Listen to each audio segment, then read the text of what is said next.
Welcome to another episode of the White Collar Tradie Podcast. I'm your host, Matt Zebranik. Join me as I chat with some of the most interesting, inspirational and successful people I've been fortunate enough to meet throughout my life and through my business journey.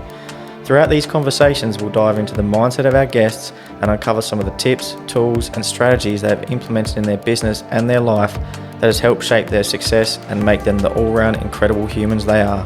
Please enjoy. All right, my guest today is Michael Marrone. Michael is a former soccer player former professional soccer player.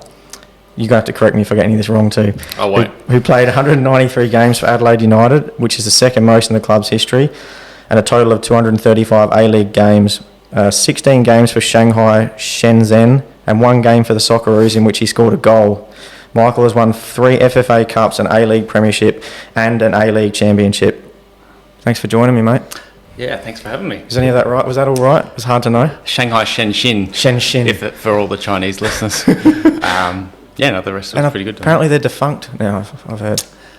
I think they dropped a couple of divisions posts. I haven't checked lately. Yeah. Okay. Mate, I'd love to just wind back the clock a bit to the early 2000s, I reckon, when school days and you left and went to the AIS. So I'd love to just hear a bit about your experience there and, what you took away from that, what they prepared you for, what lessons you learnt from the AIS at such a young age. Yeah, so I left. So I was doing year 11 with yourself, and then I left to live in Canberra. So I was 16, turning 17 when I left, and I ended up spending 2.5 years in Canberra with 20 other blokes my age. Yep. And it was sort of an intense program where you're probably training once or twice a day at least, and then you're doing your schooling on the side as a year 12, as sort of just I guess not the main thing you're trying to get out of it. Yeah. So school was just like the extra, and it was an interesting time to try and do year 12, and also, I guess you're living by yourself. You have like your people who look after you, and you have your coaching team and everything. But essentially, you're living by yourself for 2.5 years. So it was very interesting. And I'd probably only get back once or twice a year, probably Christmas and maybe one other time for a couple of days in Adelaide. Yeah. And what were they what are the big keys you took away from that? What are they really concentrating on teaching you in that period? Well, I think it was just sort of an intense program because they're just trying to replicate professional environments, and I think the best way to get young people ready for professional environments just that repetition of doing at least a couple of hours of good training with other people of a very good level. Yep.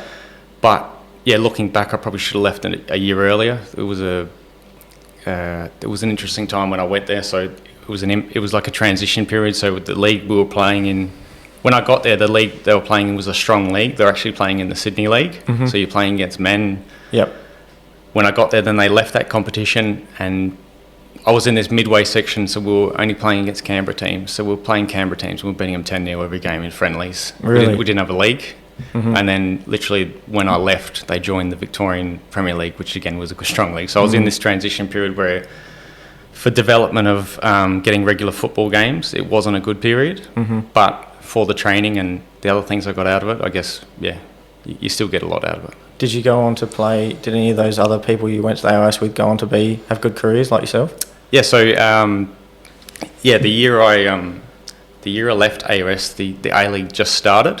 Oh. The A-League just started, so they had a rule the first year of the first couple of years of the A-League that you had to have 2 under 20 players. I think it was under 20 or under 21, maybe. I remember that. I can't remember exactly.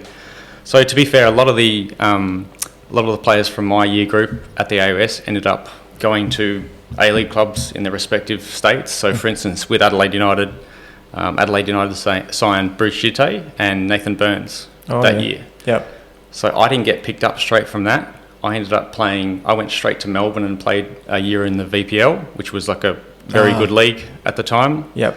And tried to get as much sort of experience in that. I'd just come out of not playing regular football. The only games, to be fair, we were playing was local friendlies in Canberra, and then we were playing internationals. We were playing under 20 games that we weren't prepared for, to be fair looking. What was that club? I saw it on the Wikipedia.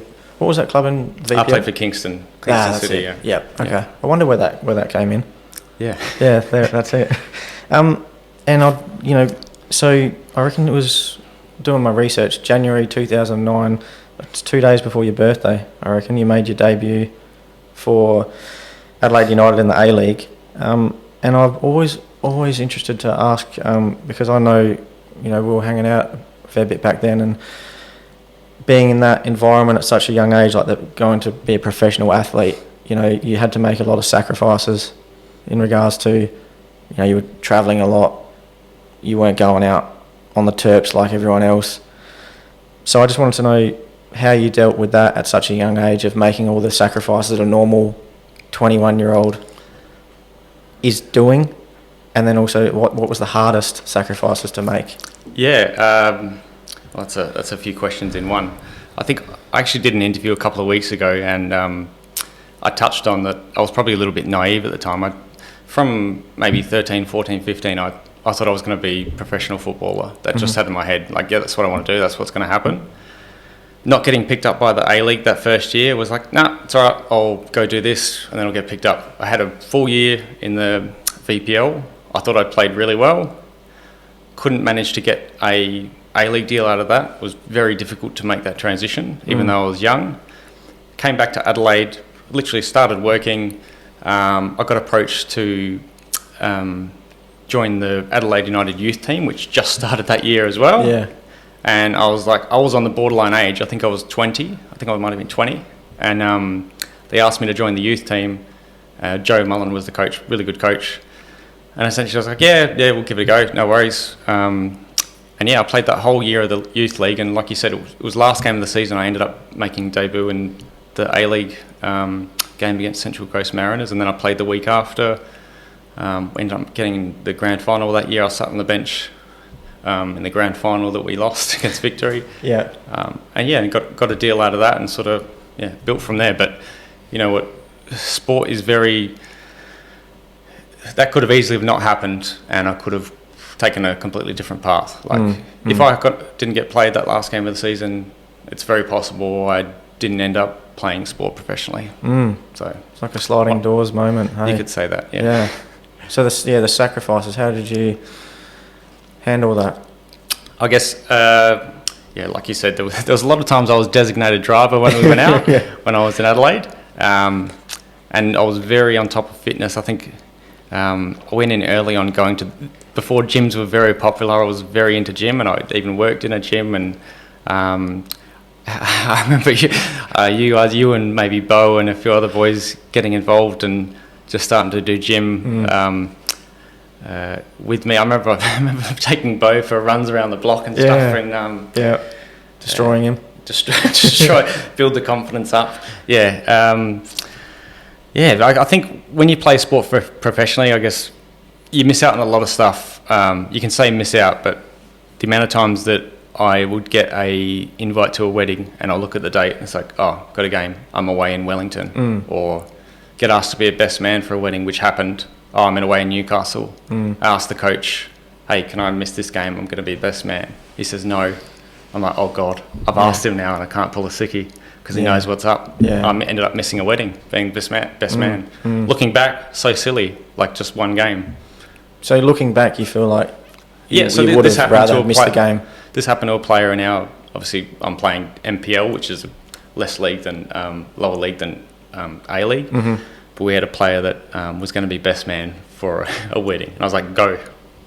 Yeah? Yeah, right. That's interesting. Because you look back and it's so insignificant. Like, whereas the moment, if you were a best man, you compare that to one game. Yeah, hey, that's so insignificant. Yeah. Well, speaking of fitness as well, just what was your best beep test result? High 15s. High 15s. Yeah. Was there? So what were you in your peak at Adelaide? Say Adelaide United. Yep. What was a high 15 like in regards to the rest of the team? Until I broke my leg, and a few other. I broke my leg, and then a couple of years later did my Achilles. Up until then, I was always near the top of everything. In terms of endurance and speed and strength and everything. And So fast forward to 2010, I believe you travelled to the UK to trial for a few British clubs in QPR, the Rangers, Charlton, and Celtic. I believe. Not Rangers, but not Rangers. I was at QPR, Leicester, Charlton, and yes. Okay. Yeah, they kind of rolled into one. I went there for 2 weeks at a club, and we ended up moving around a little bit. Yeah. Yeah. And so, what did you learn over there? And I'd also like to know what the level was like when you got. Were you like? Was it just a different level? It was very different. So Australian football is very physical and I guess very welcoming. Like I could join, or someone could join an A-League team tomorrow and they'd welcome with open arms. You could be the same position as someone, like, g'day, be best mates with them. Yeah. You go to the UK, you go on trial, you're a trialist. You're there to take their job. It's a very different mentality. Different dynamic. Yeah. Yeah. Very different. So like you go there as a trialist, you're seen as the enemy. You're the enemy. Yeah. Yeah, right. Yeah. Very different. And how'd those trials go? Did you, I did pretty well, but at the time I was still contracted. They let me go on trial. So they would have had to pay a transfer fee for me. Yep. Whereas the talent pool in England, they've got so many players to choose from. There's so many players that don't have a transfer fee. Yeah. That unless there was something that really stood out, which wasn't the case, especially at the time with the clubs and the stage of the season they were at, it wasn't going to happen. Yeah. Was it different? Was the level different over there, I guess? Different, but like very different football as well. Different football. And different culture, different style of football. So if ours is more physical, how would you explain the UK It was still football? physical. It was just a lot more direct, a lot of long balls, maybe it was just the clubs I was at, and also the weather played a big part. It was freezing there, so it was always wet, and the ball was always a lot of different conditions. So does that mean the ball's more skiddy? Yeah, zippy, and a lot more slide tackles, sliding in, I guess. Yeah. Then fast forward again, 2013, you moved to China to play for Shanghai Shenzhen. Okay. I'd like to know. Yeah, that's obviously something I'm super interested to hear about. What was the experience like there? That's obviously just totally different culture, language, food. Yeah, I'm glad I did it. But complete culture shock. And I didn't get a lot of notice about it. I think if I look back, it was the mid-season transfer window. I was playing at Melbourne City. The agent gave me a call on I think it was a Thursday, and said, look, there's a bit of interest with a Chinese club. Friday, it's like, here's the offer. And like, sign the offer. Then Saturday, it's like, you've got your flights booked Saturday night. You're off. Yeah, right. Now we just moved into a new place. Essentially, it was just, okay, you're just leaving. Fly to Shanghai, essentially sign the paperwork properly. They take you for a tour for 3, 4, 5 days, show you around the city, looks amazing, and then they punt you off to down south in China where they're doing a pre-season camp in Guangzhou, which is can I swear on here? Yeah. A shithole. So you go there and you get chucked in your room. There's no toilet paper, drop toilet, no towel, no nothing. I think I'm going to like a hotel. I've just stayed in 5-star hotels where they've just signed me and then they've just punted me. And I've spent 3 months in pre-season. No way. Where all these other Chinese teams go and just play games. Yeah. And you're just in full pre-season, so you just double sessions every day. Essentially, you just go back to your room to lie down, back to training again, eat. The food was very rough. Yeah. Very, I guess, Chinese. It's not at all for foreigners. I was eating just a lot of rice. Actually, I think it was one of the first days, and I was trying bits and pieces. I was getting a bit, I'll try this, try that, and I was asking, because I had a translator there, I'm like, what's that? He's like, oh, that's pig's trotters. I'm like, oh, shit. Yeah. And obviously, the time of the year it was as well, they had, they'll have trays of like dog, because they eat dog, and that's not a. Yeah. And if the translator wasn't there, you wouldn't have known it was dog. Wouldn't know any of it. Like even at our training base, we had like a chef. So we had a training base where literally you had your own room, where you could stay if you wanted. We had our own apartment and stuff, but all the players, half of them just stayed on site. So it was like room each. There's a chef that has a meals room for breakfast, lunch, dinner. Yeah. There's 5, 6 pitches. It's just like an enclosed area. Like there's a lot of money in Chinese football. Is there? Because pretty much all the owners were There was no board like in Australia where Adelaide United's owned by a board of 2-3 people with a split, and it's just one eccentric millionaire or billionaire, just as like a plaything. Just that's what our splashing cash to.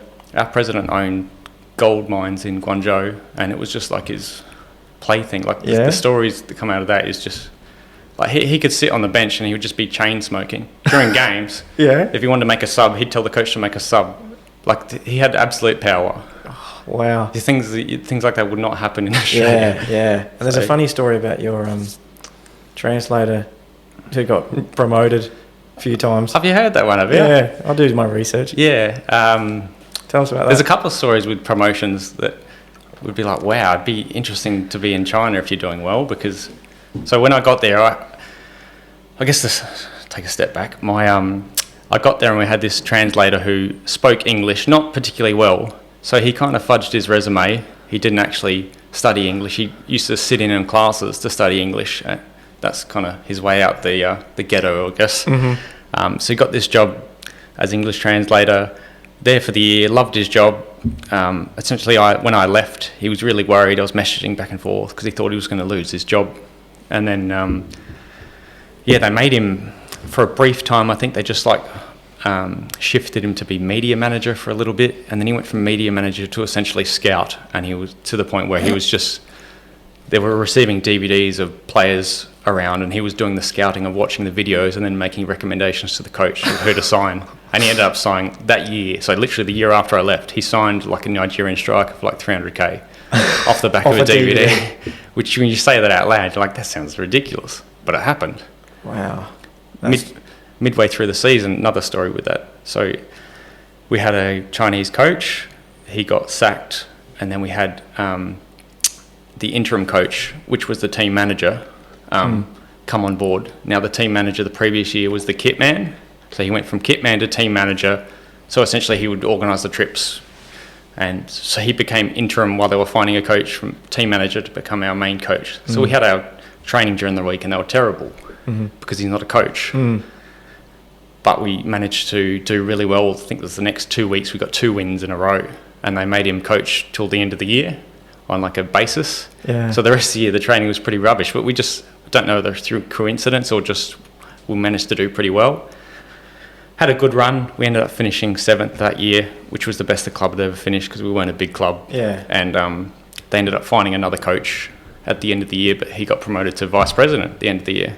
So he had a meteoric rise through the ranks. Yeah. So what were you thinking this whole time, like, going back to the start when you got chucked in this like full crazy camp with like long drop toilets, and then when this sort of unprofessional, I suppose, behaviour is happening, what were you thinking to yourself?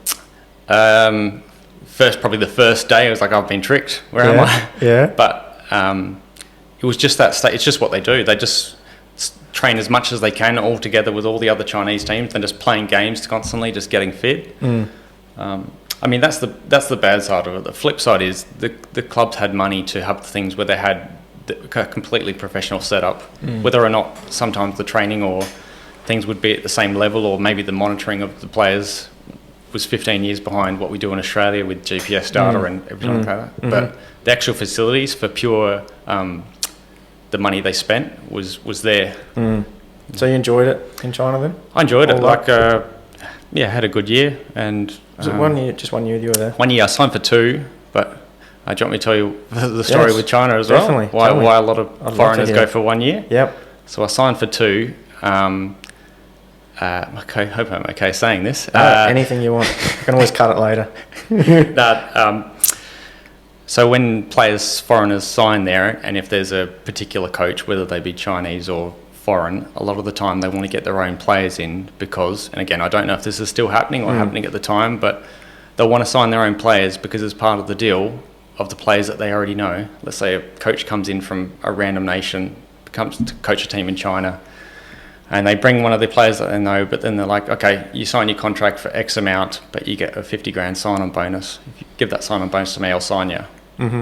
So this coach just wants to sign his own players because he's taking everyone's sign-on bonuses. And if he hasn't got new players to do that with, he's not making money. So essentially the year we finished 7th, essentially there was 3 Brazilians and myself, which was the Asian player, Yep. counting as the Asian player. Got rid of them all, signed our own players, signed new players. Wow, that's And then they went down the following year. Oh, yeah, serves them right. Yeah. So I'll move off the China in a minute, but it's an interesting subject. Oh, there's so many stories that just springing out. It's just... Did you, I think, am I right in saying that you did get a solution for the food over there? Didn't you translate, or someone end up sourcing some sort of decent food for you as you were going? I think it started a bit of a food journey, because when we first got there, we were going down to like essentially the wet market, which was nearby, and we all know about wet markets now, don't we? Unbeknown to us, the translator once came around to our house and we had some food from there, and he's like, "Oh, don't eat those. They fertilise those with human shit." Oh, I was like, "Oh, okay. Well, that's not a good start." And then he started telling us about the sprays, which China doesn't really ban a lot of sprays. So essentially, and a lot of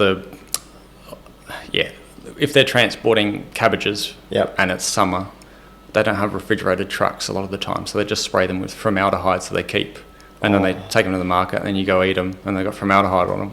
Oh man. So a lot of that happening. So essentially we ended up ordering organic boxes, because there's quite a few Westerners in Shanghai, so you can order a box delivered to your door.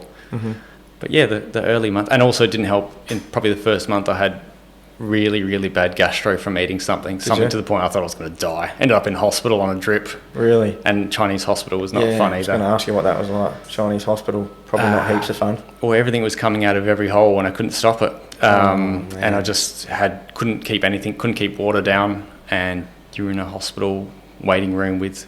By the way, when I was there seemed to be the most amount of construction accidents I've ever seen. The amount of people in hard hats with like limbs half hanging off. Okay, there's a lot of construction accidents there. I've been to China one time, and because my wife's brother used to be a teacher over there, so we went over there in say like 2015, and he used to say to me like, tell us about how just absolutely brutal they are over there, and like, I don't know what the word is, but like self-centered. And he used to say like this story about whether it was just like an anecdotal story or whether it was true, but it turned out that it was definitely like, you know, there could be an 80-year-old lady lining up for the train on like a walking frame, you know, can barely walk, and people just push her out the way to get on the train. And I used to be like, no way. And then actually when I was there, I would say from what I saw, that's pretty much spot on. Yeah, it's law of the jungle there. Yeah, it's just like everyone for their own, isn't it? Yeah. Yeah. From what I saw as well. Yeah. Yeah, it's crazy, man. Any other good stories that come to mind before we move on? Probably hard to think on the fly. Yeah, we'll come back to that if you think of anything. Now, am I also right in saying you played over 250 professional games? I'd probably say it was near 300 once you add up cup games and a few other things, And just on that, do you still count where you're playing at the moment at the Sturt Lions? Is that... that's not professional. MPL. Okay. Yeah, different.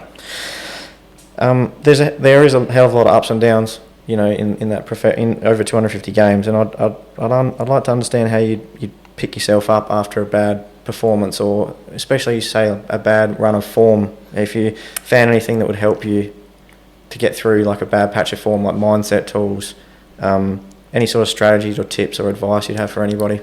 Yeah, well, a lot of the time, if you're in bad form, you're going to get dropped anyway. Okay. It's pretty ruthless. But, if that was the case, how you'd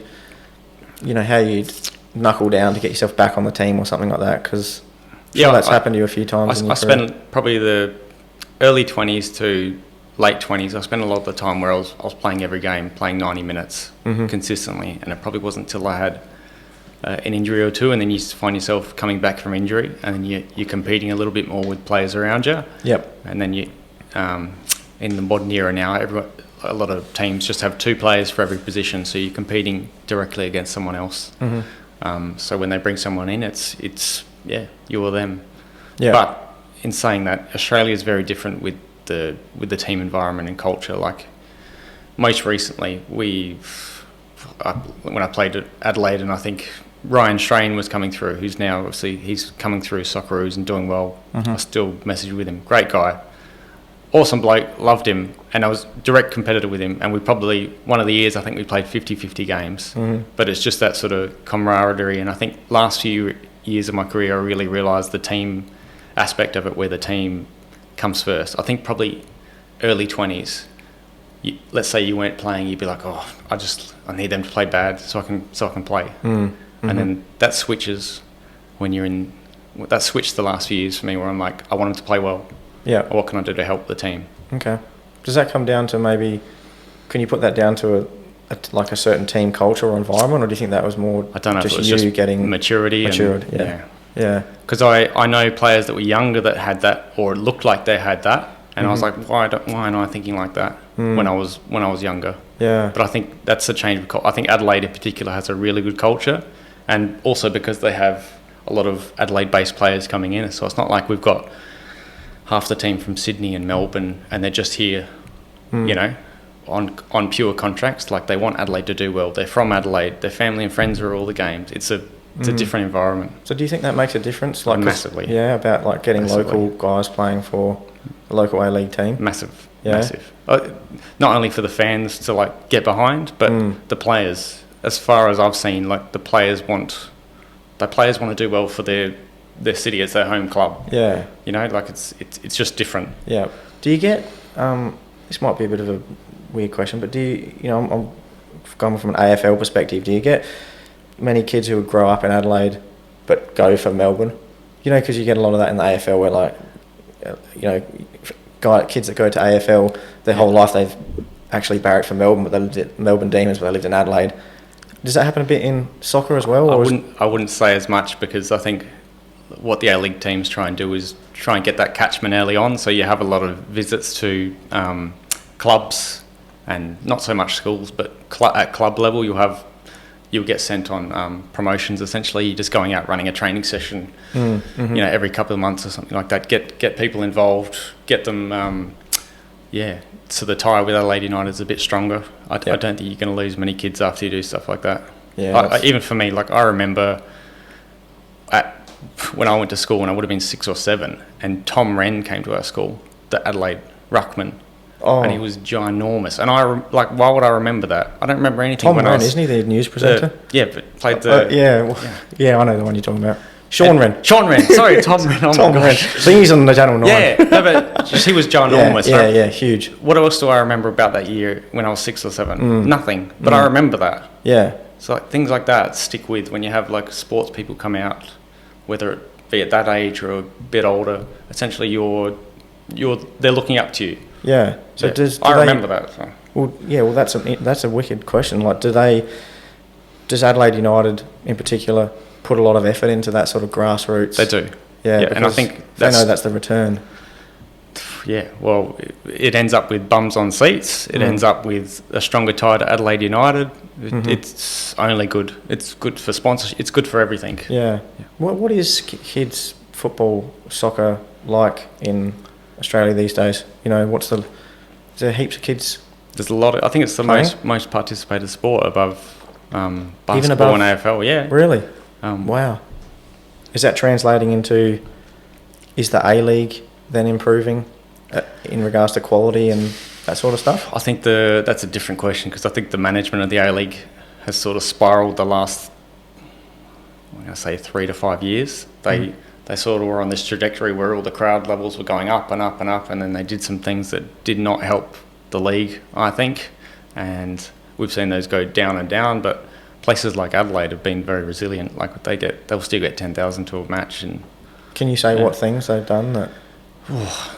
I guess, like, a lot of mismanagement stuff, things around the most recent one is the decision to make the grand final. So previously it was let's say you finished first, essentially you're going to host the grand final. So the year that we had the grand final at Adelaide Oval, because we finished top.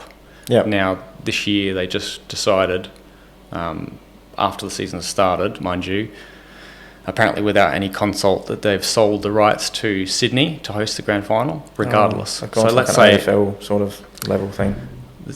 Now there's pros and cons to that, but initially there's a big uproar, and essentially there was no consultation, and now essentially they've come out and said, oh, okay, we're just going to, from now on, we'll speak to people when we're going to make a made decision. But this stands. Essentially, that's That's an odd way of doing business. It's not good. And there's many examples that have been, I think, counterproductive for growing the game. And after the back of the Socceroo success, you would have thought that things would have gone in an upward trajectory, but they haven't. Interesting. And so you spoke before about that sort of team culture, and I wanted to ask, you played under many different coaches, captains, like leaders, managers over the years, and I'd love if you could speak to, you know, what it's like in that, when you're in that elite team environment where, because I'm guessing there's obviously some time, some years or some teams you would have been involved in where the vibe is different, but when you got that real winning culture, I'd just love to know what that looks like in a professional sporting space. Can you put it down to some things? I think I've been lucky to say that a lot of the teams I've been involved in have been sort of have been quite unified, and when they haven't been unified, the players that were on the exterior have kind of been flicked early, like have been in good cultures. When I think of Adelaide in particular, like they've done a really good job of making sure that there's good, like they're bringing good people, not just good players. But I think of, can I go back to China for a second? So the team I was playing for in China, essentially, let's say halfway through the season, they brought in a striker on loan who was known to be a lot of trouble. And he continued to be trouble at our club and just ended up getting punted. Like a toxic person? Or terrible. Like I think it was 2 weeks into it, and he had a scuffle with a player at training, our left back, and he was a striker, had a scuffle to like a fist fight at training, right? Yeah. Anyway, both of them would happen to be staying at that training base that I was talking about, where they stay in their individual rooms. Him and his mates, not soccer mates, him and his mates got drunk that night, went round to that guy's room and just like beat the hell out of him. Really? Yeah. So come to training next day, this guy's with black eyes. Wow. President's out there having a chat to everyone. Yeah, this can't happen again. Okay, and that's it. It's just that's gonna ruin the culture pretty quick, smart. So, God, all these I haven't thought of the Chinese stories in a while. So we had a Brazilian striker. Same thing. He came start of the year. He was our big signing. He was on definitely by far the biggest money. Yeah. You know, we'll get paid in an envelope. He'll get paid in a bag, kind of thing. He was on big money. Yeah. Essentially, he wanted to leave halfway through the season. There was a club in Brazil that wanted him. He wanted to go back home, and the club wouldn't let him initially. So he'd come to training, just sort of walk around, and he'd just sit on the ground, just grab his hammy and be like, "No good." Oh, really? And then physio would come out. They'd walk him out. He'd finish training. They'd send him off for scans. He'd go to the scan. Nothing wrong with his hammy. Yeah. Come back the next day at training. He did the same thing.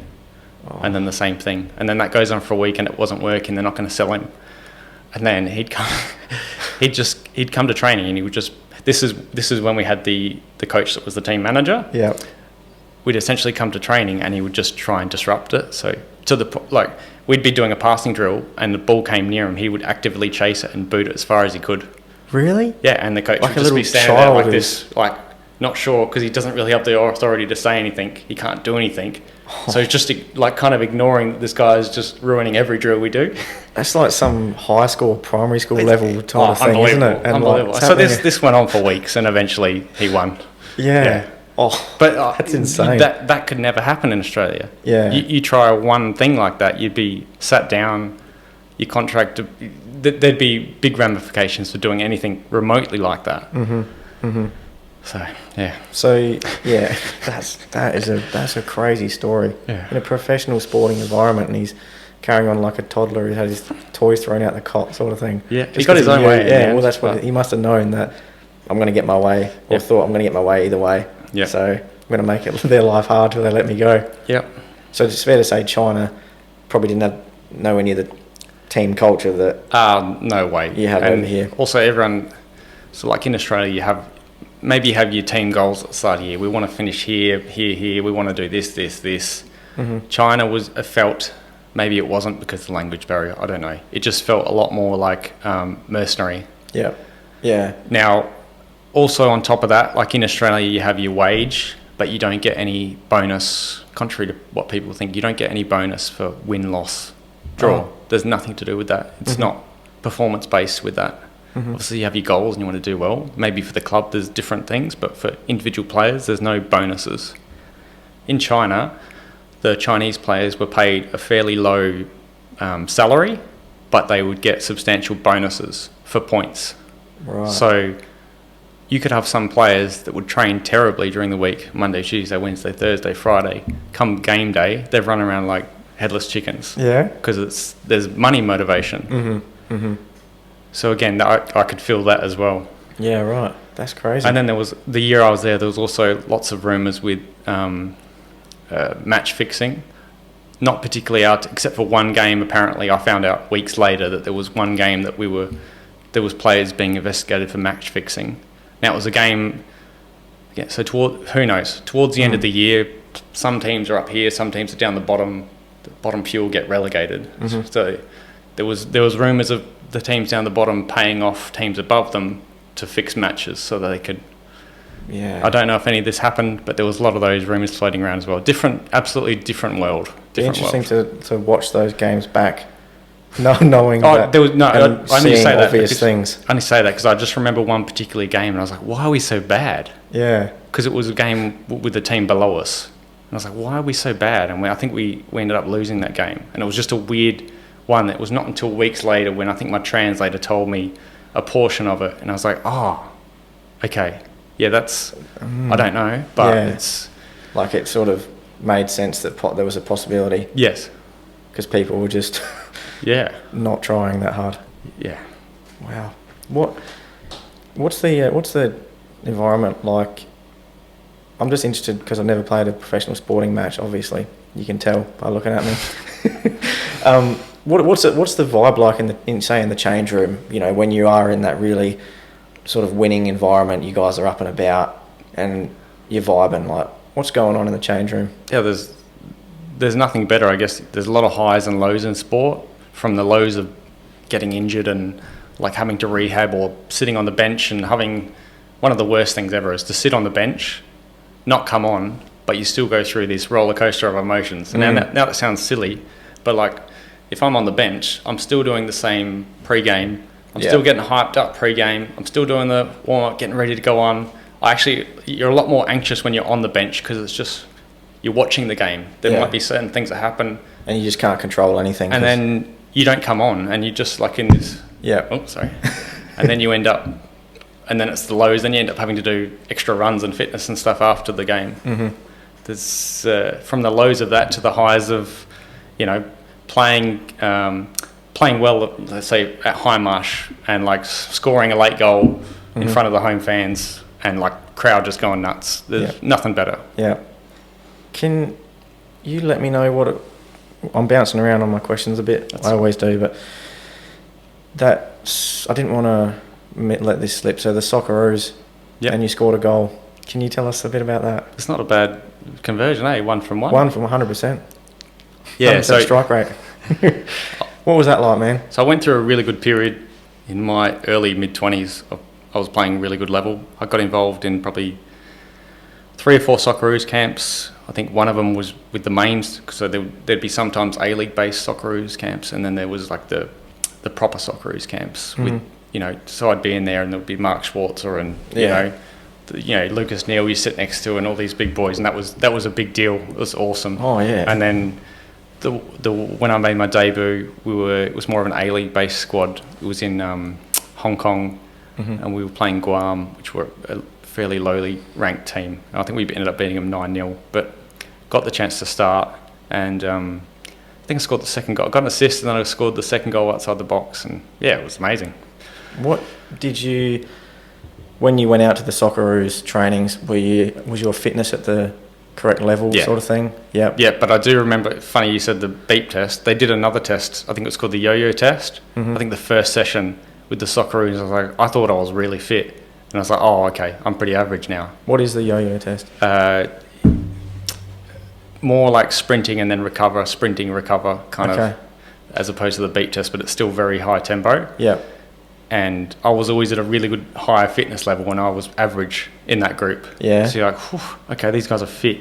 Was there anything else that you found going to the Socceroos that you were like, oh, okay, like I need to improve on this or that? Just the level, like you could be doing a passing drill and you do it with your club level, which can be a really good level, but there'd be a 1 or 2 touch awry, and then the drill slows down, or this or that. When you got every player there was good quality, so you're doing a passing drill, it's high tempo, the coach is on you, everything's perfect. Perfect. And depends who the coach is, obviously, but the intensity is just different level. Who was the coach of the Socceroos when you were? I went through a few camps, so there was Holger Ostiak, and then there was Verbeek as well. Yep. But who would you say? It's probably a pretty hard question to answer, but it's one that everyone who hasn't played elite sport always wants to ask someone who has played elite sport. Yeah. Who's the best player you've played with, and who's the best player you've played against? Maybe people you probably wouldn't know. And also, it depends. Some players, you can go a whole season playing with someone and then you're more likely to say someone. Or when I went on trial, when I went to QPR, there was a player called Adelaide Tarab. And you wouldn't know who he is, but if you watch a video of him after, you'd be like, oh, this guy's unbelievable. Yeah. I spent a week or 2 training with him, and he was just, there's taking the piss and then there's taking the piss. Yeah. This guy he would nutmeg his teammates who knew it was coming. He's just so good. What's his nationality? Moroccan. He's still playing at Benfica now, but he was an absolute beast. So he played Premier League? QPR, so he was pretty much the reason they got promoted to the Premier League that year. He was ridiculous. What sets apart those players, I suppose? Can you put your finger on what sets apart the elite, the great players from the good players?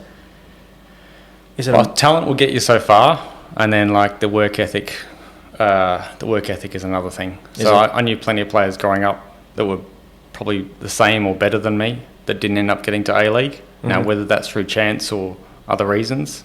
Now, I always felt like I wanted to do this. I was passionate about it. And I guess that translates into other things. So, for instance, with your business, if this is what you always want to do and you're passionate about it, you're going to do well in it.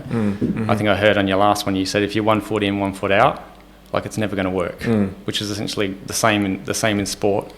Yeah. If you're 100% committed to it, maybe you'll get there, maybe you won't, but you're a better chance than if you just got the talent and you're not fully committed. I love that. I'm going to clip that quote, and that's going to be on Instagram. Great, that's really good. I love that. That's Do you think mindset comes into it at all? In regards to, obviously, there's work ethic. Are these guys built differently from a mindset perspective as well? I think so, and I used the example a while back with Craig Goodwin. Now everyone knows Craig Goodwin now, but so I knew him when he was the youth team, got kicked out of the Adelaide United youth team. Essentially went to Newcastle on a short-term deal. So did Ryan Kiddo on a short-term deal. Ended up being in the youth team. This is Craig. Ended up being in the youth team at Melbourne Heart when I was at Melbourne Heart, and he made his debut and got man of the match, Melbourne Heart. And you're like, oh, this guy's good, but he just didn't really get the chance. But he's the kind of guy that even early on, he'd be on minimum wage training as a young kid. Training finishes, he's the one out there for half an hour shooting free kicks. Yeah. You're like, oh, this guy just loves football. But Craig, for instance, loves any competition. He'll finish training and he'll be there for half an hour shooting. And then after he's finished training and you've had lunch, he'll be like, anyone want to play cards? And he'll just play something else and then something else. You'll be at the airport, do this. Just energy. Game. Just competitiveness. Competitiveness. Pure competitiveness. Okay. Yeah. So there's some people are different beasts. Yeah. But it's not just talent that makes it. I've seen plenty that won't make it on talent. And people don't see, that's the stuff people don't see, like myself from outside. You don't see these Craig Goodwins of the world spend an extra hour at training and, things like that. But early on, I'm talking, this is early days when he would have been on minimum wage and he was doing that and you're like, good, that's good. But you look at him now and you're like, is that because he was doing that, or is that because of his mindset, or is that because of this? Yeah. But guess what? He's taken all the variables out and he's just done the work and he is where he is. So is that why, or is it not? But you've done the work, you can't question it now. That's so cool. I want to change it up. I've always I've always admired your resilience, man. That because you have had two. I don't know if there's been more, but there's definitely been two significant injuries. One I remember extremely well because I was on a honeymoon with my wife and we're in the far north Queensland. Yep. and we were watching the game and you broke your leg. Yep. 2014. And then the other one that's obvious that most people would know is when you ruptured your Achilles in the 2016 A-League Grand Final. Yep. I'd love to hear how what you were thinking when they happened, and I'd love to just delve into your mindset and like how you got through, how you came back from those serious injuries. Yeah, sure. So during my career, I've always been pretty good at being at training regardless. I've never really had niggles, so I've never had a hammy strain. I've never really had a quad strain. I've had little things here and there, but like Melbourne Heart, I went 2.5 years without missing a game. You know, like I had things, but I just played through them. I never had anything, little niggles that players would, 1, 2, 3 weeks out. That never happened. There was years at United where I went years without missing a training. Yep. But then you have something. Then I had 2 major injuries, and that's pretty much been and you can add one more from China, which I can talk about after. But did the Achilles. I broke my leg, and that hurt. I didn't know what it was because I'd never had anything proper. So essentially I slid and my leg just went numb. I slid, my foot got stuck in the ground, and I had a spiral fracture. So a spiral fracture, my ankle dislocated. It was pretty brutal. But just went numb. So I went to get up and I was like, oh, okay, something's wrong. And didn't know until I was back in the change room, and then the doctor talks to you what it is. Yep. But the rehab that's the first time I did any proper rehab. Yeah, so it's I guess when the season's about to start and you're doing that in pre-season, it's like a long and lonely road, but at least you're in a professional environment, you're getting good care, and I definitely did the rehab the best I could. Even with the Achilles, when I was coming back from the Achilles, I played my first game post-Achilles, I remember 6 months and 28 days after surgery. Yeah, I was going to ask that. Which was really, really fast. So normally they say 9 to 12 months Achilles. Now, I made sure in the first few months I was doing everything from not eating any anti-inflammatory foods. I wasn't eating bread. I wasn't eating, I was doing everything. Even post-surgery, I never took any of the drugs. So they tell you, take, I don't know what they're called. Morphines and stuff like that. Essentially, the pretty hard drugs. Take them before you feel the pain. I was like, no, I'm not doing that. Really? I'll just sort of wait for it to come on. Yeah. And it didn't really I didn't even take Panadol. I didn't take nothing. And then I just got really strict with, I made sure I was drinking heaps of water, and because I was living in a townhouse at the time, I was having to move a lot because I'd be drinking water, I'd have to go to the loo, go up and down stairs, just force myself to move, so I didn't lose my shape too much, and I came back really quickly, I think because the early work I put in, and I've never had a problem with my Achilles since. So the Achilles was 6.5 months roughly. Yep. And how long were you out with the broken leg? Probably about the same. Yeah. Yeah. The thing is, the annoying thing with that was I had a pin put in my ankle from either side, essentially because it was dislocated. So I started doing rehab, but I knew at the 4-month mark I had to get that pin out, which was another surgery, and then you have to start again. Yeah. So it was like I do, 2 months of rehab, and I'm doing stuff, but essentially then I go back in for surgery, wait 2 weeks before I can even do it, walk properly, and then start again. So that took a long time. Do you think the fact that you had barely any injuries over your period, it's probably a combination of things, but is it just luck, or is it the fact that you were doing all the right things? Doing the right things, and I think I had a good base of my body was in good shape from partly, honestly, being AOS and being in a lot of the gym environment. So I was already doing a lot of gym.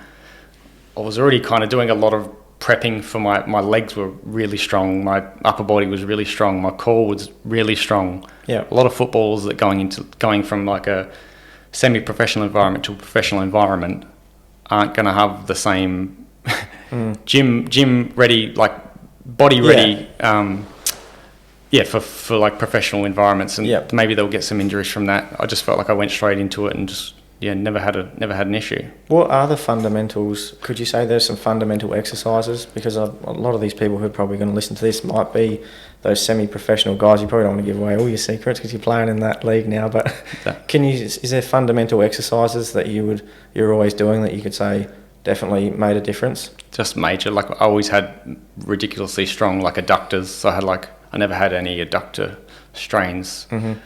And I think that was partly, due to AUS as well. And I was doing a lot of squat stuff. So it was always hammies, quads, glutes, core, back. I was doing everything. Yeah.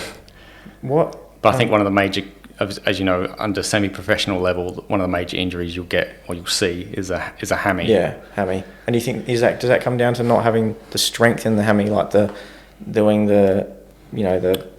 or the endurance as well, because you keep doing at a certain level something, and eventually something's going to go unless you're already training above that level. That's the thing as well. When you're training 3 days a week as opposed to training 6 days a week plus a game, you've got your essentially training's supposed to be harder than the game. You train at this level, so when it gets to the game, you're at this level and you're able to perform. Yeah, that was the whole idea. So whereas at semi-professional level, training might be here, and then game might be the hardest day of the week. I think that's what I've found is a difference at where I'm playing now. What would your running program look like in an A-League team? In that pre-season, I'm sure you would have had a few maybe throw-up sessions and stuff.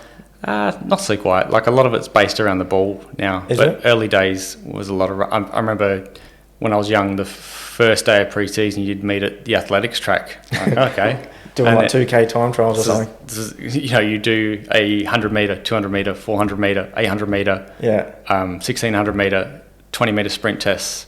And be like, whew, okay, wasn't ready for that. Yeah. But nowadays, it's a lot of the sports science and the gym guys get involved, and it's more of a tailored program. Not saying that there's still a lot of stress on the body, but it's not as, I guess, the word old school. Yeah.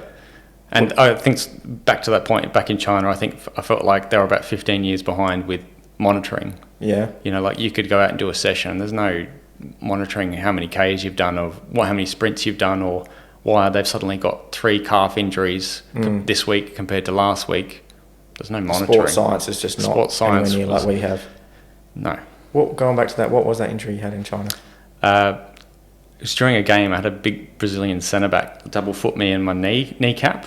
Now, same thing, I went numb, and it was like last minute of the game, so I just hobbled on, finished the game, my knee just blew up, and the doctor, they call him the doctor, essentially they're physio, but you call him the doctor of the team, took me for some scans. So you mean the translator? Nah, not the translator.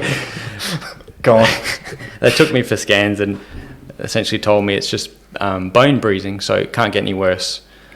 But I couldn't train during that week, and my knee was blowing up. So they ended up draining my knee twice that first week, and I just didn't train. Yep. Rocked up game day, played a game on painkillers. Not painkiller, like Panadol and stuff. Not much. It was really sore. But in my head, it's just bone bruising. So you just kick on. Finished the game, and it was really sore. Did the same the next week, except the liquid in my knee was coming out yellow. They were taking the syringe out, and it was just, every couple of days was yellow. Just didn't train that week. Yeah. Played the game on the weekend. Finished the game, and I could barely walk. Playing 90 minutes. I'm like, nah, something's wrong. Like, I can't even shift my weight on it. It was an away game. I remember we went straight to the hospital with the translator and got a couple of different scans. And essentially the doctor there was like, oh, you've cracked your patella from the inside. It's like, 12-week injury. Just played for 2 weeks because I thought it was bone bruising. And what was it, infected or something? Is that why it was coming out yellow? Or? Just inflammation and just, my body just trying to tell me to stop doing what I was doing. Oh, and just, man. So it's getting diagnosis getting poor start. Medical advice. And it ended up was being, it a 12-week injury? I think it was about 10 weeks or something like that. Yeah. Yeah. Can I tell you one little story just so I just remember it off? Yeah. I think it was the first or second game. I think we had a red card. One of the Brazilian players blew up.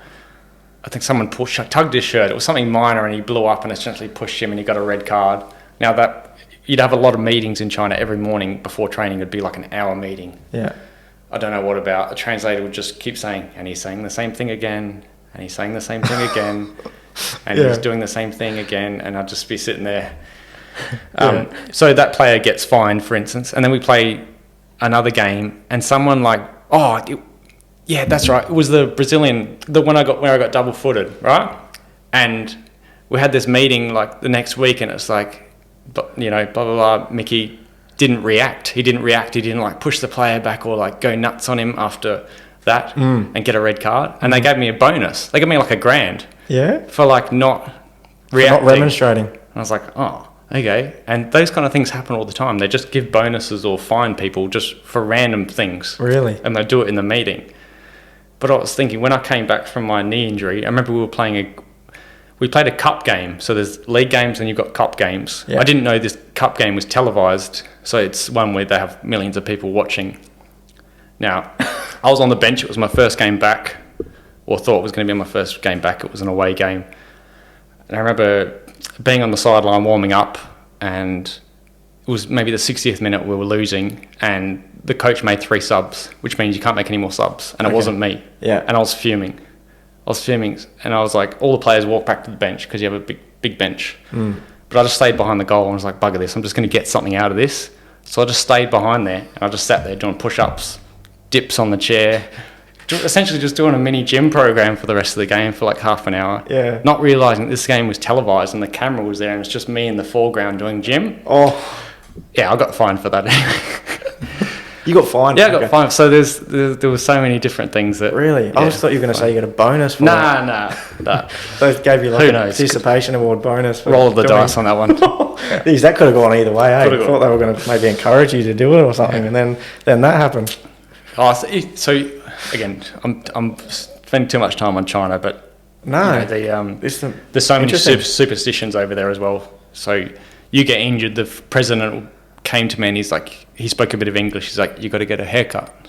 And I was like, oh, okay. Like, I'm thinking I'm mishearing him. He's like, and I'm like, am I supposed to laugh? Like, okay, yeah, cool.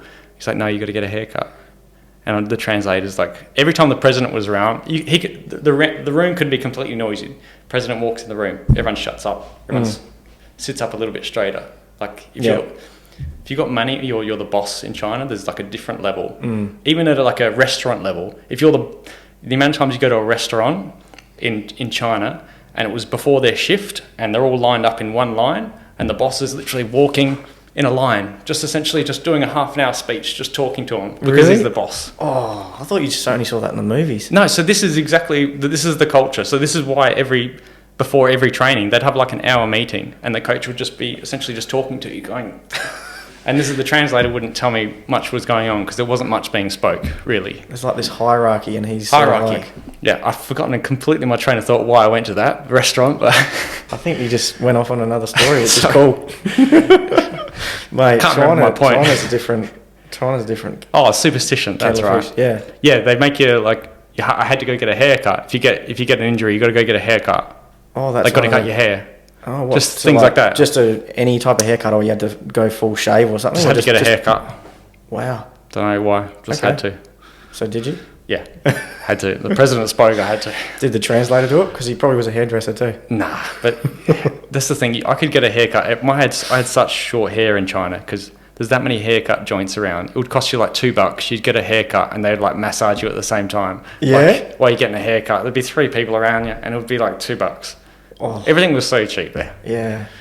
And so was it true that you were getting paid in paper bags? I don't know if you're allowed to talk about this, but you sort of did mention it. So we had our salary, but then we'd have bonuses, and you probably hear stories about how you maybe heard those the change room stories where someone comes in with a suitcase and like, listen guys, if you win this, yeah, it was as corny as that. Really? Yeah. So and also it looked like a large sum of money because the biggest note in Chinese yuan was like $15. So the 100 yuan was $15. So if you had a stack of 100 yuan, it looks like a lot. It wasn't actually a lot. It's like Zimbabwe dollars or something. Yeah. $19,000 is like 50 cents. But again, we were a lowly team, so we didn't actually get the suitcase much. But yeah. Oh, and just wanted to ask you one quick question, touching back onto the sort of like the fitness part, and further on to the fact that you always kept yourself in good nick. Were you doing much? What was your program like in the off season when you weren't required to be at the club? Yep. So you're supposed to get 5 weeks off, but it's not really 5 weeks off. It's more like 1 or 2 weeks off, and then you start your program. Now you have your off-season program, which is sometimes it's just a collective or sometimes it's individual. In most recent years, it's usually individual. And essentially, you've just got running programs. Now you think, okay, I'll do that running program, or maybe I won't. Well, guess what? You have to. You got your GPS, you got your timer. Oh, you got to take the data and watching you every like day Big send Brother. it in. Yeah. Yeah. So whether you like it or not, you got to. So one year I was in Bali. I was running around golf courses, trying to get the Ks up to what I needed to in the. Yeah. Just knowing they were watching you from afar. Yeah. Well, literally, it would paint the map of where you were on GPS, and then it would send the data, everything. Yeah. They could see I was running around a golf course. It's not, you couldn't get away with much, eh? No. What, in your opinion, what makes a great leader or a great captain? Is there any qualities or thing you can think of? Had some good leaders over the years. Sometimes, like for instance, we had Eugene Galekovic, who was very quiet, but when he said something, it was worth saying. And then you have other players that are quite vocal, and they'll be in your ear. And I've responded well to both. I think it's just the person. A lot of the time, I think it's more actions than speaking. Like if you look at someone and they're doing the right things, sometimes they don't need to say the right things. They just need to be doing the right things. And that's the case with like Eugene, for instance. He would talk during games, but during the week he's fairly quiet. But he'd be the one doing the recovery properly. He'd be the one doing this, that, setting the example. Yeah, so they're leading by example, aren't they? Yeah. In regard to your own personal performance, I'd like to know if you got any advice you could pass on. I guess we probably already touched on it a bit, but to a young athlete or a semi-pro or club athlete that's helped you perform at such a high level over such a long period of time. Yep. Just advice? Yeah, just like any tips for that punter out there or young fella who might be listening to this who wants to be some things that have kept your career so consistent, perform over such a consistent level over such a long period. Whenever I got the chance to speak to young kids, it was like listen to your coaches, and if you enjoy it, keep doing it. And that's as simple as it is. If you enjoy it enough to where you think you can do it professionally, like do it.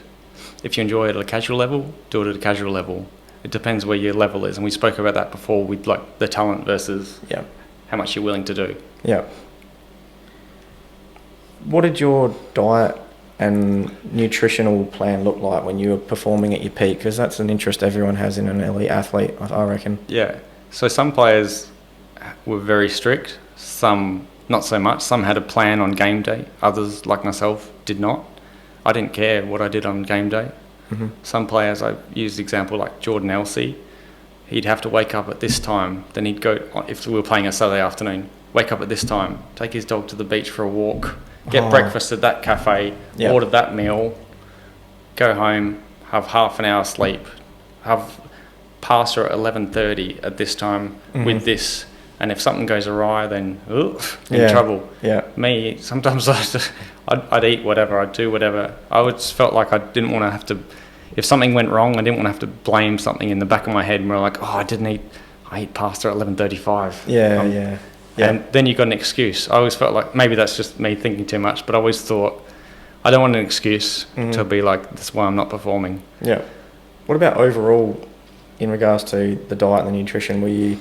When you were at your peak, say your mid to early 20s, or when you were really performing at an elite level, what does it just look like? What is an elite athlete consuming? It's pretty, I mean, you're eating a lot of carbs, but you're eating well. Really, you're just not eating a lot of sugar. That's about it. If you're burning a lot of calories and you're just replacing them with good calories, that's about it. Yeah. There's nothing real special with it. Just, we did, again, all this was monitored. Like we were doing skin folds every couple of weeks, and I was always really good in skin folds. So if you're eating pretty rubbish, your skin folds are going to go up. Yeah. And you said before when you were trying to recover from injuries and you were, not eating bread and all those sorts of inflammatory, what people think. Were you still eating bread and stuff during the season?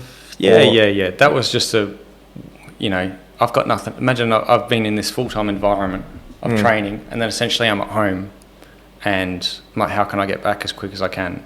Yeah. And that's all I'm thinking. Yep. So I'm like in this little box. So I'm like researching, how can I get back quick? Keep away from anti-inflammatory foods. Sorry. Yeah. So researching all those. Okay, don't eat those. Easy. It's the easiest part of the day. Just don't do those. Yeah. Okay. Because I always just wondered if, with all these fad diets and stuff they have now where it's just like, cut out all the pasta and the bread and only get your carbs from like non-complex carbs like, I don't know, lentils and like salads. You weren't going down that sort of clean... because you still need, I was guessing, when you're doing as much running and stuff as you're doing, you need some sort of pastas and stuff to... Oh, yeah. Now, there was periods where I went a bit nuts. So there was that period, probably second year at AOS, and I was not consuming like a single gram of sugar, and I was like not eating. I was very strict. Oh, yeah? And my skin folds got like under 30, which is silly. Is it? It's like gymnastics silly. Mm-hmm. But yeah, it's not the most fun way to live. But again, I was just in that mindset. I was just loving gym. There's not a lot to do in Canberra. Essentially, you're just training, school, you're living by yourself, just do a lot of gym, eat healthy. And I went from a pretty scrawny kid in a year to like putting on a fair bit of muscle mass. And yeah, it was a good time. What about now? Do you have to, now that you're still training, but not as much, do you have to be a bit cleaner on the food? Or are you like me and you just eat one donut and you put on a kilo? Or? No, I'm always pretty good. My metabolism seems to be good. I always thought once I finished, even if I wasn't playing, I was going to be pretty good. Yeah. And just in my head, and it's kind of been the case. Definitely. Like I haven't.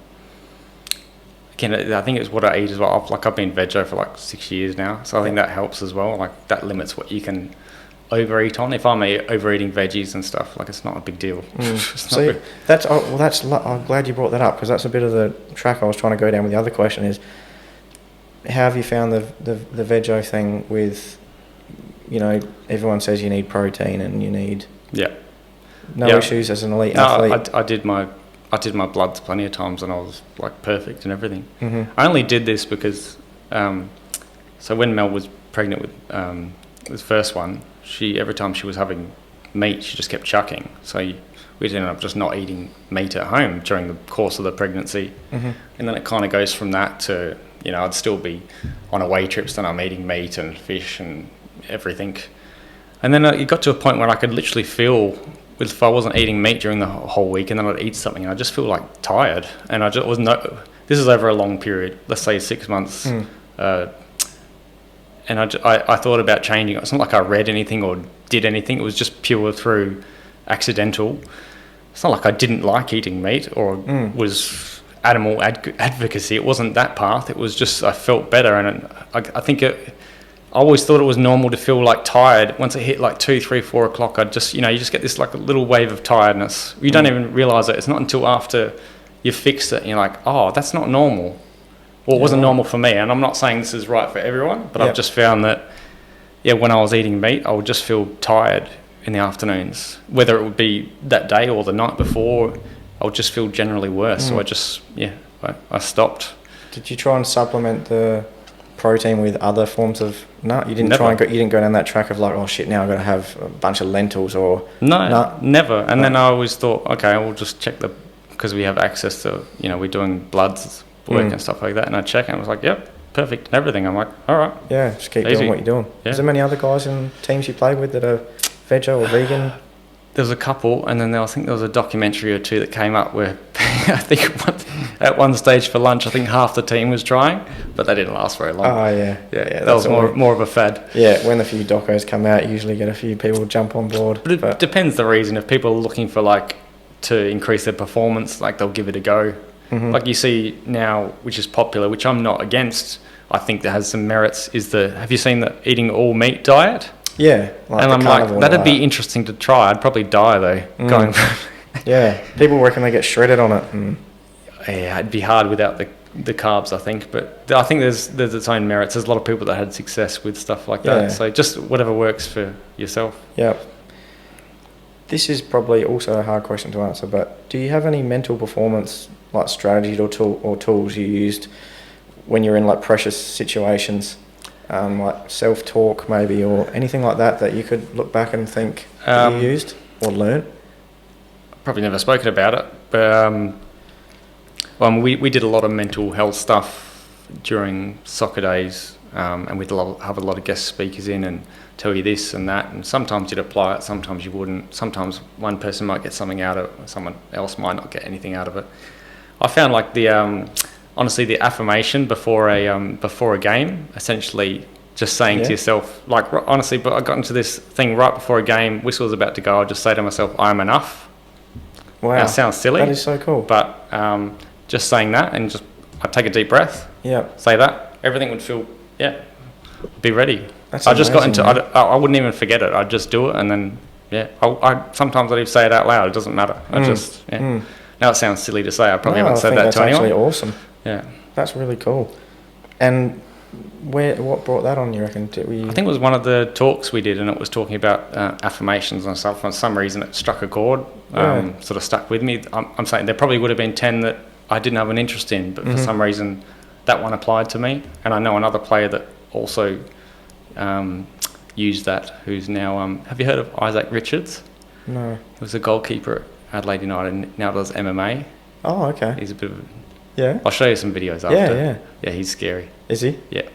But he's one that, like, I'm getting off track, but he could do anything. He could come here tomorrow and he'd be a plumber, and he'd be the best plumber you'd have in a year. Yeah, I know those people. I've got a few mates like that. He could apply, if he applied what he wants to do. Like, he had a contract with Adelaide United, and he essentially left it because he wanted to do MMA. Really? Yeah. Wow, and he's doing well now. Yeah, he's just won another fight a couple of weeks ago.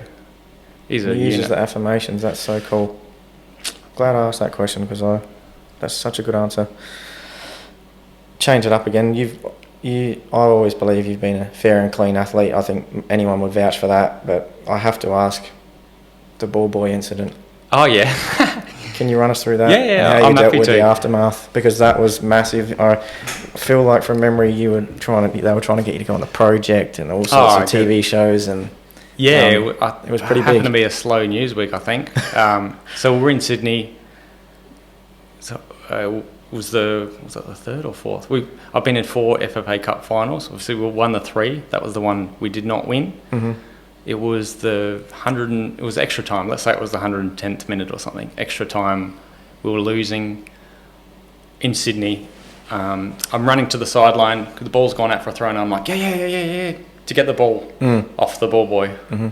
And essentially, I'm running there. There's probably a 8-second, I think I counted it back in the day. It's like 8 seconds. Where me, I'm like, yeah. And he's looking straight at me. Yeah. And he grabs his hammy like he's cramping. Yeah. Now, I know that the coaches tell the ball boys essentially, because it's home ground advantage, they want him to hold on to the ball. Like, but he's taking the piss. Yeah. I think that's clear from the video. Yeah, then I'm getting over there, and then essentially I'm like, okay, he's not going to throw it to me. So I run all the way and past the line, and I'll go to grab it, and he puts it behind his back. Yeah. And I'll just still try and grab it. And obviously things straight away, Matt Simon, which I do the same thing. No regret with how he did that or whatever. Yeah. I would have done the same thing, especially when they're ahead. It slows down time and everything. But essentially he jumps straight in, it blows up, red card, see you later. Yeah.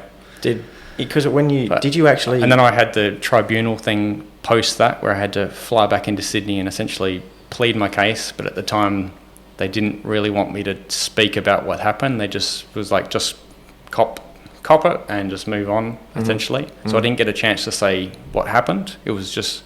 That was kind of annoying, because I wanted to explain. Yeah. But it was more like, you can't do this, can't do that. I'm like, yeah, I know. I just wanted to explain the full thing. And then they show a 2-second clip of the exact moment, not the full thing. It's like, okay, this feels...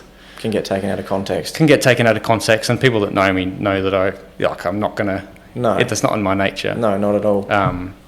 But again, it happened and had to deal with it. And yeah, it wasn't a great time. I remember getting followed out on the way to the airport, land in Adelaide, getting followed out by camera crews asking questions. Next day at training, day after that at training, It was pretty big news. How many weeks did you get or whatever? I think I got 2 weeks suspension, Okay. Because when looking back on the video, it doesn't...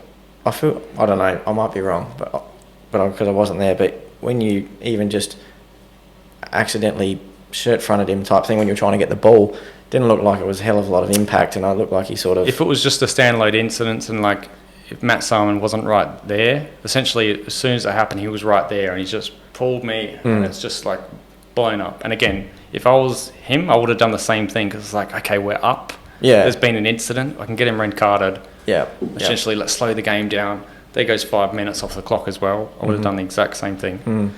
Did you ever get in touch with the ball boy or anything? No, after the game, I think I had a chat to him and his dad, and it was just like to clear it up. Yeah. But it was just like, listen, sorry it's happened, essentially, and move on.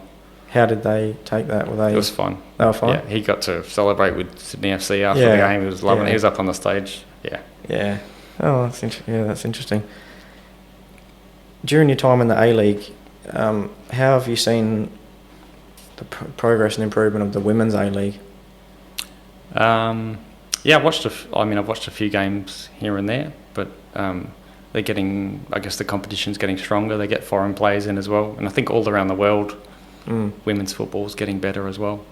And obviously, they've broken a few transfer fees, and I think in some cases they'll get paid more. Like Sam Kerr at Chelsea, she's probably on more than any of the A-League players. Yeah. Are by far. Yeah, I was going to say someone like Sam Kerr must do wonders for women's and girls soccer. Yeah, and I think participation, we spoke about that earlier, at junior level. Like, it's a good sport to play when it's not crazy rough. It's not like an AFL where like there might be a potential for injury if people are clumsy at a younger age. It's a good sport to play. Yeah, 100%. Yeah, I was just out at taking my kids to the Woodville caravan skate park thing the other day at the rec centre there at St Clair, and there's a whole bunch of soccer pitches out there, and there was just kids as far as the eye could see out there playing soccer. So you can tell there's pretty good involvement. The Josh Cavallo, I wanted to ask you about this.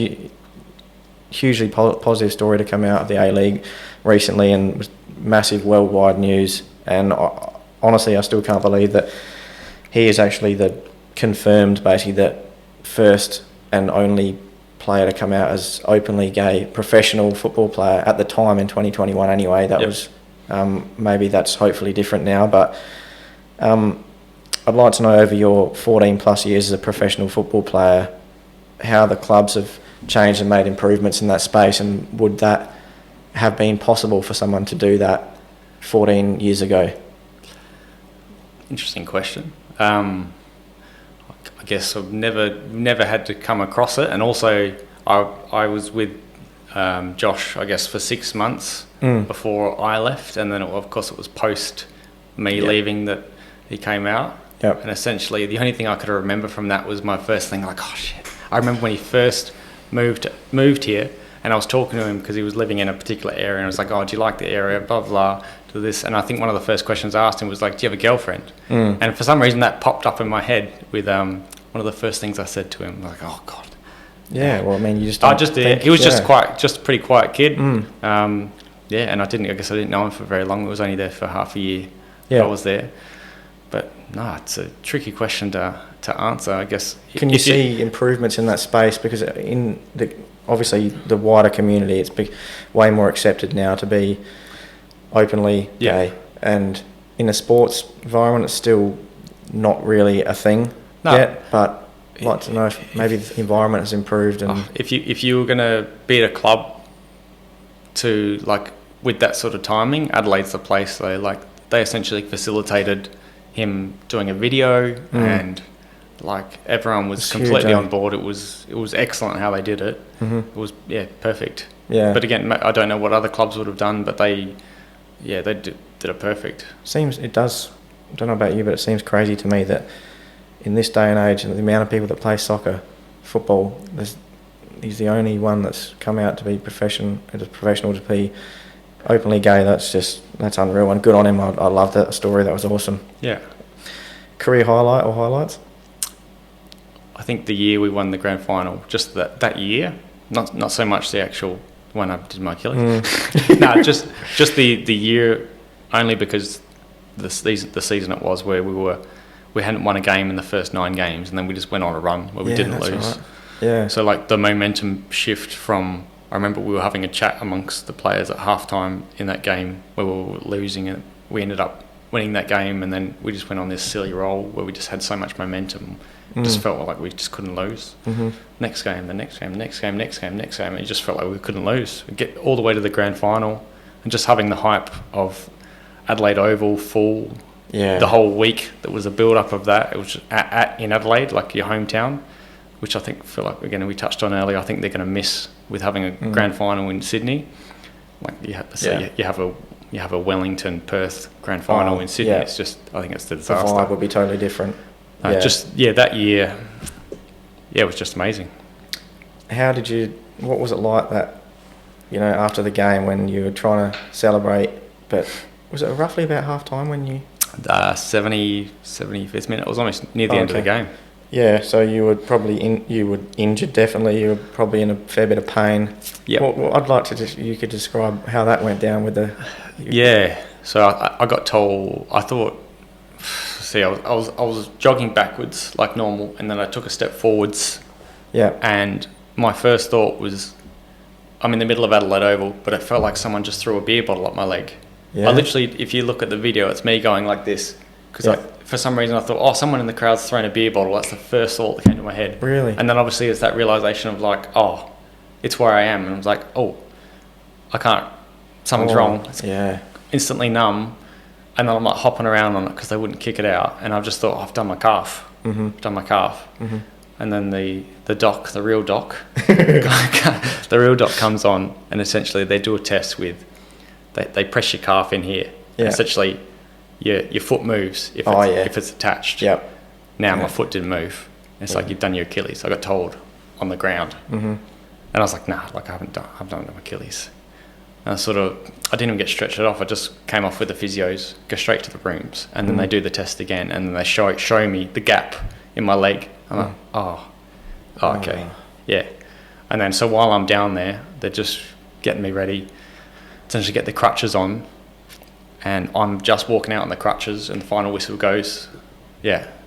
And I hear the roar in the change room when Pablo scores, and we go 2-0 up as well. Mm. Yeah. So and then all the boys, I think it was that post week as well. It was in Adelaide. There's the celebrations that night. There's the celebration. We had town hall, I think, the next day. Now I'm doing all that on crutches. Could you go out that night? No.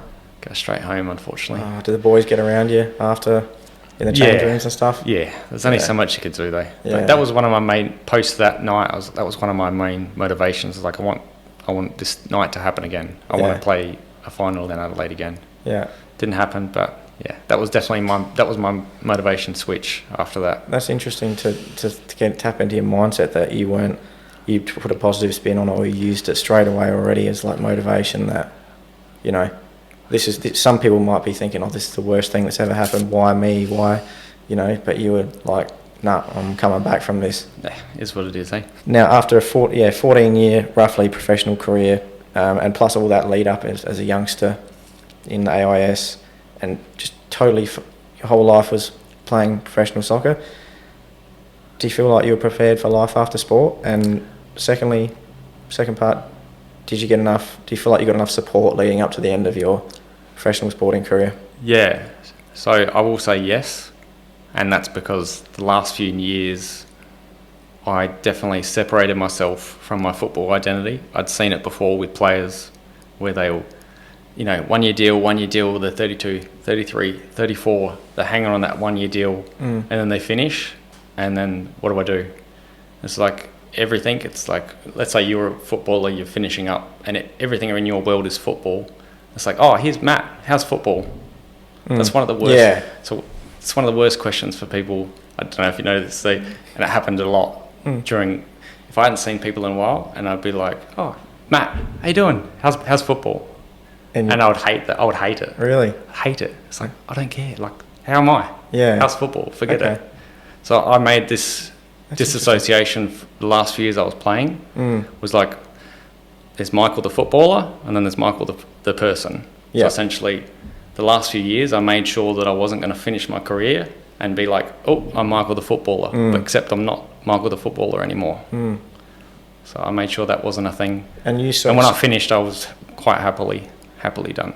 And so you saw this, you made this distinct effort to remove yourself from Michael as the footballer. 100%. Because you saw it from other people. Yeah, I won't say who, but I saw from other players, and I just seen from afar as well with certain people with how it ended up, and I'm like, I don't want that to happen. And yeah, there was a stage as well when I was 30, 31, I think it was. The coach at the time I really didn't like the environment. I was going to quit. I was looking back, I'm like, why didn't I quit? I should have quit. So I was ready to let go at that stage. Yeah. I think it was from then, it was probably at that point when it flicked a switch, when it was like, okay, this is my work.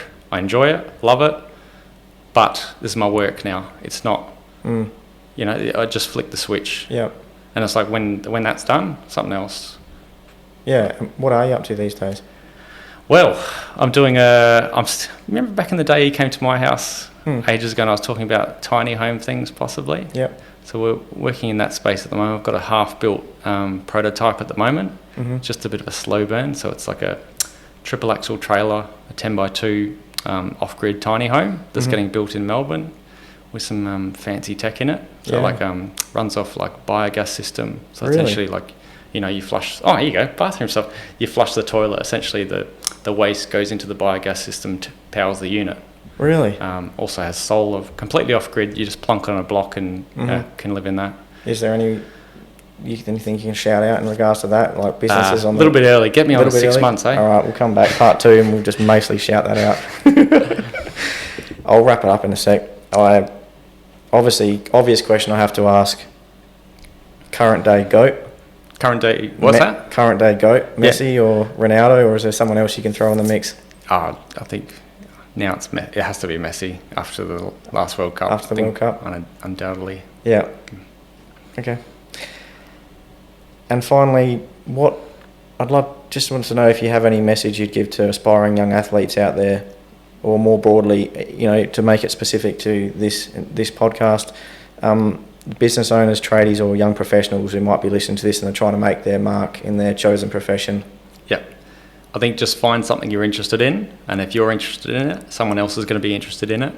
And if that's your passion, just follow your passion, because if you're not following your passion, essentially you're not going to give it 100%. So I tried to touch on that with business. I know this is more of a business podcast, but essentially you've probably got what you've got because you enjoy it and you wanted to build, you know, a certain thing. But if you were doing bricklaying, for instance, and you weren't enjoying it, do you think you would have built the same thing? No. Because you wouldn't have put the energy or the time in. Yeah.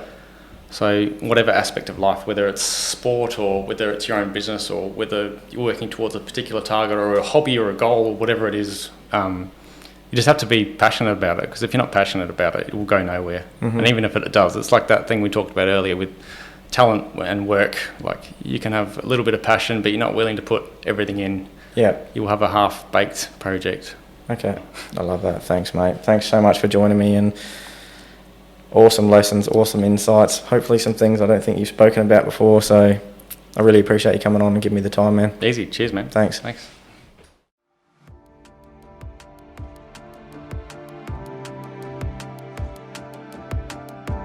Thank you for listening to another White Collar Tradie podcast. Make sure you're following our podcast sponsor Plumify on LinkedIn, Facebook, Instagram and TikTok, and check out their website at www.plumify.com.au.